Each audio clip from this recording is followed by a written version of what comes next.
Estamos aqui de volta. Conforme prometido, vamos começar a analisar o livro Vril, o Poder da Raça Futura.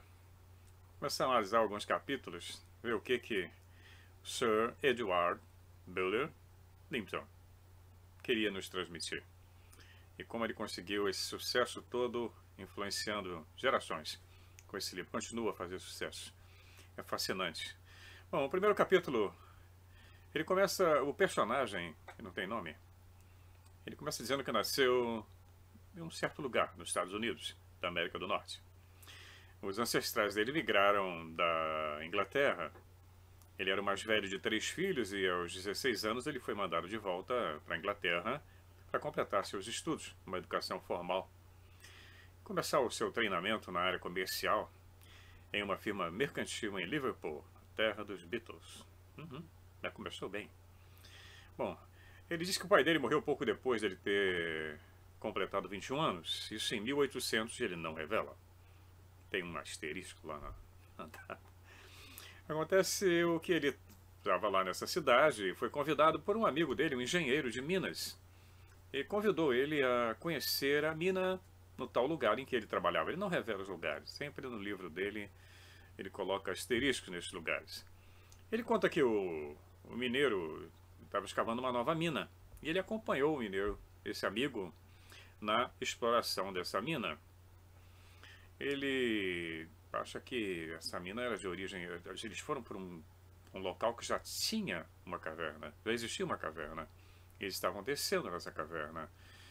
E para descer, o amigo dele testou a viabilidade da atmosfera. Eles tinham aquela coisa de mandar uma vela numa gaiolinha para ver se não tinha falta de oxigênio, etc. E aí eles desceram. Desceram a grandes profundidades. Ele ficou acompanhando a descida do amigo dele. Quando o amigo voltou, ele reparou que estava com a sua expressão tinha mudado um pouco. Ele estava com uma cara estranha, tensa, como se tivesse visto alguma coisa muito estranha lá no fundo daquela mina, naquele túnel que ele desceu. Ele disse que, em poucas palavras, ele revela que a exploração tinha sido inútil e que não interessava descer por aquele túnel, e ele imediatamente manda suspender todas as operações naquela área da mina. Bom, o resto do dia ele ficou com aquela cara tensa. Bom, continuando lá, pela manhã, continua o relato. Nós selecionamos 6 mineiros veteranos para monitorarem a nossa descida. A gaiola só permitia a descida da gaiola, uma gaiolinha de metal, descia um de cada vez, né? O engenheiro desceu primeiro, alcançando a plataforma de pedra onde ele estivera antes. Mandou a gaiola de volta, foi a minha vez. E logo eu estava ao lado dele. Nós tínhamos levado conosco um rolo de cordas reforçadas. A luz chegou à minha vista tal como aconteceu com o meu amigo na véspera. Da cavidade, a tal luz subia em sentido diagonal. E a mim pareceu uma luz atmosférica difusa, não como fogo, mas suave e prateada como a estrela do norte. Nós descemos acompanhando as saliências da rocha sem grande dificuldade, até que alcançamos o local preciso onde o meu amigo tinha ficado, que era uma projeção da pedra com espaço suficiente para ficarmos lado a lado. Nesse ponto o abismo se abria como se tivéssemos chegado ao final de um túnel. Eu vi distintamente o vale, a estrada, as lâmpadas que o meu companheiro descrevera. E ele não tinha exagerado em nada. Eu também ouvi os sons, era como uma mistura incompreensível de vozes e uma batida monótona, como se fossem passos. Estendendo meu olhar mais abaixo, eu vislumbrei o contorno de uma grande edificação. Aquilo não poderia ser uma rocha natural, era muito simétrico. Havia monumentais colunas lembrando a arquitetura dos egípcios, e podia-se notar que era tudo iluminado ali dentro.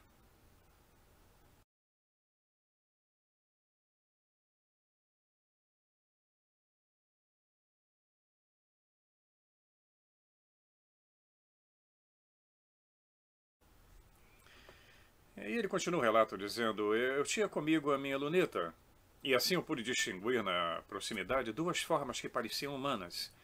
Embora não pudesse ter certeza, mas estavam vivas, porque elas se moviam e ambas desapareceram entrando no edifício. Nós queríamos descer e tínhamos material para isso, Então fixamos os ganchos na rocha e prendemos a corda firmemente. Trabalhamos em silêncio e era como se tivéssemos medo de falar um com o outro. A corda foi jogada e ela chegou ao piso abaixo, a uma distância de cerca de 15 metros. Eu era jovem e mais ativo que meu companheiro e tinha servido a bordo de um navio quando era mais novo.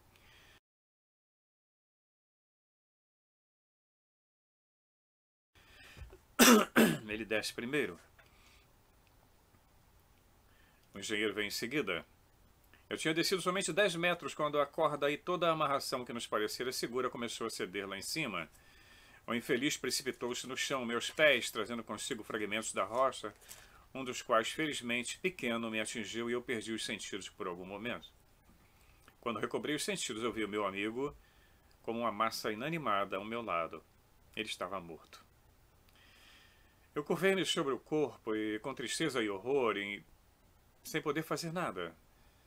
Cheguei perto, quando um estranho assobio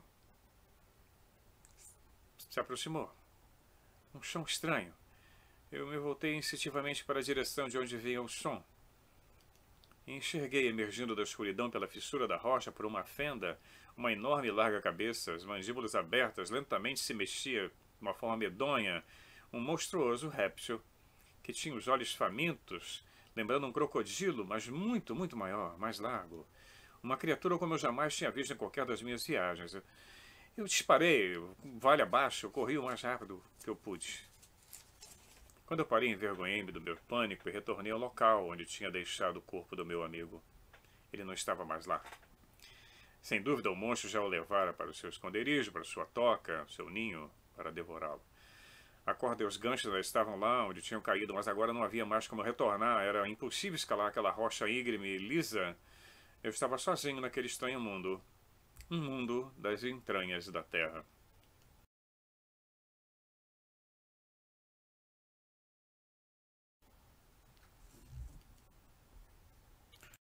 Bom, o nosso amigo continua com o relato. Fascinante. Ele, quando se vê sem opção, ele começa a avançar pela tal estrada iluminada em direção a um grande edifício. Ele continuou descendo e ele viu um grande vale. Ele ficou surpreso com a vegetação, né, que eram de proporções gigantescas e não era verde, mas cor de chumbo e meio avermelhado. Eram fetos e samambaias altas, né, fetos arbóreos, fortes como palmeiras, cogumelos gigantes. Haviam lagos, alguns com água limpas, outro com uma cor de nafta borbulhante, regatos, riachos e pastagens, lugares obviamente trabalhados de maneira inteligente. Não havia sol, mas havia luz. Luz de miríades de lâmpadas, lamparinas, luminárias, candeeiros. Logo depois ele começou a divisar o perfil das habitações e de figuras se movendo, figuras de porte humano. Ele viu também um objeto alado cruzando o ar e desceu em uma floresta. O céu era um teto cavernoso, pétreo, elevado, muito alto e a perder de vista, sempre oculto num véu de neblina. O edifício que ele viu, ele descreve como sendo escavado parcialmente em um rochedo. Lembra? Petra, na Jordânia. Eis que dali sai uma forma humana. E ele se pergunta, seria humana? Dessa forma, continuando o relato dele, ele fala, fitou-me, aproximou-se, a sua presença encheu-me de medo. Era alto, tanto quanto o mais alto dos homens que já se viu. E tinha grandes asas dobradas no peito que desciam até os joelhos. Ele vestia uma túnica e tipo um legue, uma perneira. Na cabeça usava uma tiara. E segurava na direita um bastão delgado, metálico e brilhante. Esse é o bastão que todo mundo quer. É o bastão do Vril. O rosto era humano. A pele era bem vermelha. Mas não sou eu. Essa minha pele vermelha não tem nada a ver com o Vril. Tinha um tom suave, um rosto de esfinge esculpida. Ele cai de joelhos. Ele conta. Cobriu o rosto com as mãos. Bom, o desconhecido tocou a sua testa com a mão e o seu ombro com o bastão. O terror se deu lugar a um sentimento de satisfação. Eles falavam línguas diferentes, mas seguiram juntos, em silêncio, e entraram no edifício. Ele foi conduzido a uma sala adornada com um esplendor oriental. Ele estava machucado, sentia um desfalecimento. dores na cabeça, no pescoço. Então um garoto chegou, tomou-lhe as mãos e soprou em sua fronte, e ele adormeceu. Ele ficou desacordado por longo tempo e assim permaneceu. Foi colocado num quarto. O seu anfitrião deveria ser um proeminente cidadão pela pompa que existia no local. Quando ele acordou como que por um toque de mágica, ele conseguiu entender a língua deles e ser por eles entendido. Estranhas habilidades tinham aqueles fantásticos seres subterrâneos. Vril. Olha o Vril. Que coisa. Mas de onde vinha a energia que alimentava tantas lâmpadas e que era capaz de transformar cavernas trevosas em paisagens de luz? Qual era o combustível que movia aquela civilização? O que era isso? Que coisa estranha. Eletricidade, magnetismo. Vamos ver.